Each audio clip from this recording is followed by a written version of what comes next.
All right, so today we're going to make sausage, but it's going to be a bit of an unusual sausage. It's going to be fish sausage. So the base that I use for fish sausage is I use 2 parts salmon and 1 part shrimp. I'm going to feed that in here right now. It seems to be a good combination to, to basically have a nice consistency of the sausage. And we'll just keep feeding it through here, and there it comes.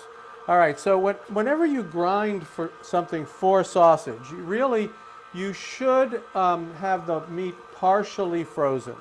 Just a little bit in the fridge. You'll get a little freezing on the outside.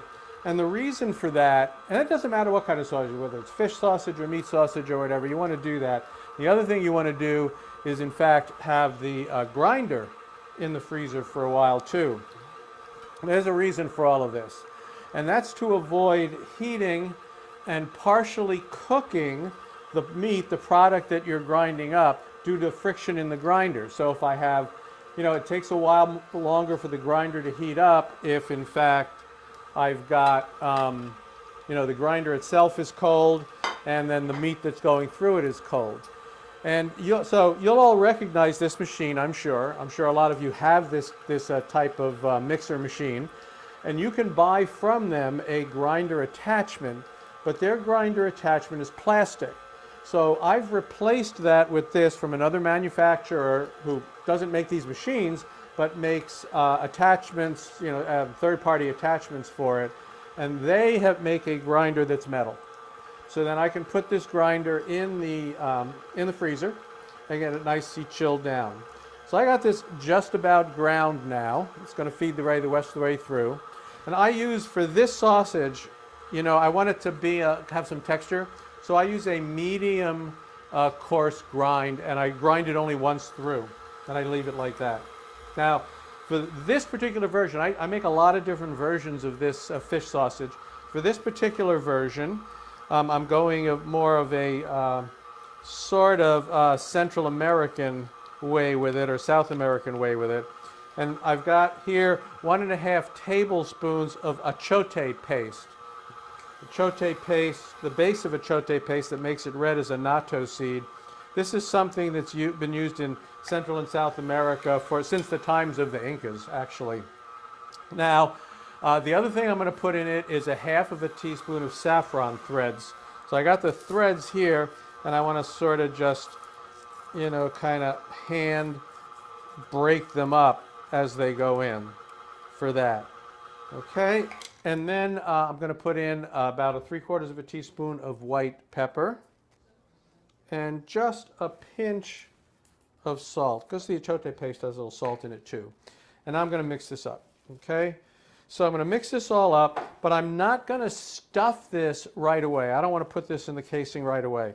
I've got all these flavors I've mixed in with it. I don't want to have pockets of flavor, and even though as much as I mix it, it's still going to have, the flavor is not going to be all the way through the sausage. And if I put it in the casing now, it's not going to have a chance for all of the flavors to meld and work their way together. So what I'll do with this is I will finish mixing it. I'll mix it all up. I will cover it, and I'll put it in the fridge overnight. And then tomorrow, I'll stuff it in the casing, mix it up again with my hand, and stuff it in the casing. So I'll see you tomorrow. Okay, so now it's time to stuff the casings. I'll use this kind of sausage stuffer. If you don't plan on making sausage often, you can just use the stuffer attachment for a stand mixer. But if you really get into it, something like this is beneficial. So took the sausage out of the fridge for about 30 minutes so it would soften up a bit when I put it through the stuffer. And then I put it in the stuffer.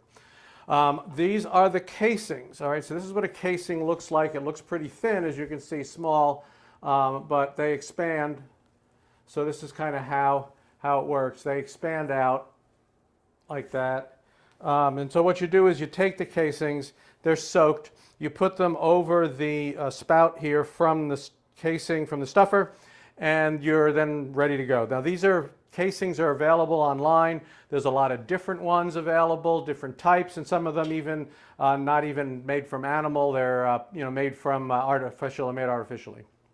Okay, so I'm going to start to feed this, and I've already got it primed, so it's just about to come out. But the idea here is I don't want to tie this end off until I'm sure I got all the air out of this whole tube and the end of the casing. So then I can tie the casing off. I can either do it by tying the casing itself, or I could just use some string to tie it off. Now I'm going to keep doing this, but I don't want to overstuff it. That's important. It'll look like the casing can continue to expand, but I don't want that to happen, because what happens if I overstuff it and I get the casing near its limit in size, when I cook it, it's just gonna break off. It's gonna break open. So I'm gonna go ahead and do this and just keep feeding this through. And like you see, I'm trying to sort of guide it. I'm not letting the feed determine how much goes in. I'm deciding myself by pulling it along to make sure that I don't overfill it. Now I don't have to do all of it in one thing, so I'm not going to. You just pick a length, what length you want to have. You go ahead and pull that out, and then you can cut it off, or you can just tie it. So I'm going to cut it off here. Forgot the scissors over here. Okay, cut it off, and then I tie the end off. Like I said, I could do this with string if I wanted. Now, what I've got here is one big long sausage, which I generally don't want. You know, you've seen sausage in links. So I will pick a length. I'll say, okay, that's a link. Okay, and I'll go ahead and I will do the same thing, pinch off that length in every distance like that. And then I can kind of do this, and that ties it off, right? So I got that, and then I'll just continue to do that. Looks like maybe I have another few links here, so I'll go ahead and I'll pinch this here, and I'll pinch this here, and I'll go ahead and do the same action like that and tie off the sausage. Okay, so that's pretty much it. Now the only other thing that I'm going to do is I'm going to prick all of these with a pin. I just have a pin. This is a safety pin, and I'm just going to go all over and prick this. I'll flip them over, and the reason for doing that is similar to the reason for not overstuffing. When they cook, you know, if there's air in here, it's going to expand. If the meat may expand a little bit. If I don't do this and give there something for the excess liquid to come out and for the air to come out, I could have exploded sausages. So that's pretty much it. We're going to cook up some of these later and have them for dinner. See you then. So now to finish the sausage.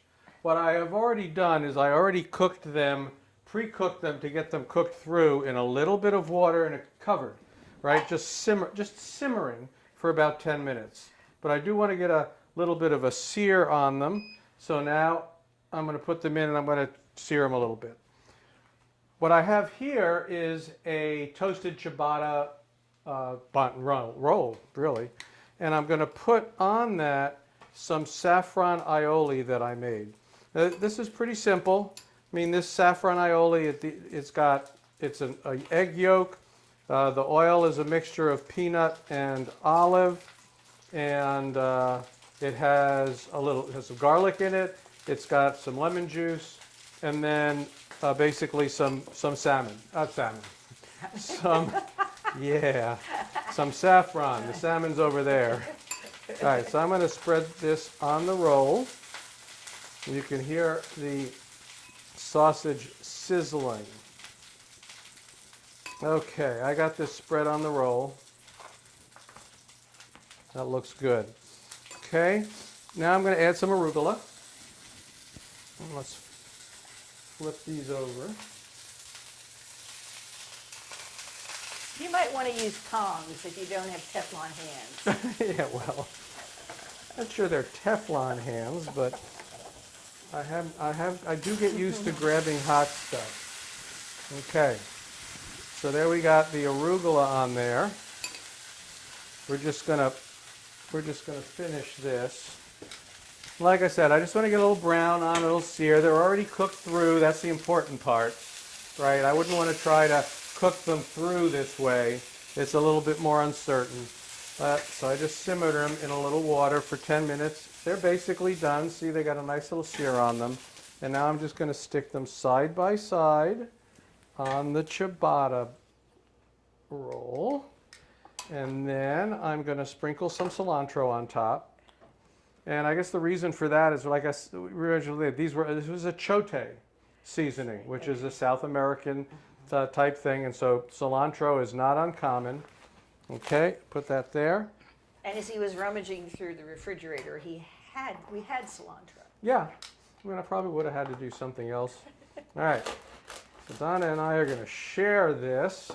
So I'm going to give I'm going to give you guys a look. Right. That's nice. It's all cooked all the way through. And now I'm going to give it to Donna to taste. So it was pretty, I mean, I know that, there was a lot of steps in this process and it kind of dragged out, and I didn't show you how to make the saffron aioli, but, so what do you think? The sausage is really tasty. It's interesting is you really do get the saffron, you get the salmon and you get the shrimp. Taste both really well. Is it moist? Did it stay moist? Stayed moist. I'm dealing with an arugula stem that got in an inconvenient spot. Oh, okay. And then, of course, the aioli. This just gives it a nice little bit of moisture to have in the roll and finish it off really nicely. So Okay. it's good. So there you have it. One version of the fish sausage that I make. This one is the Achiote fish sausage. And we had fun with it. Yeah. And we'll see you next time. Enjoy eating it.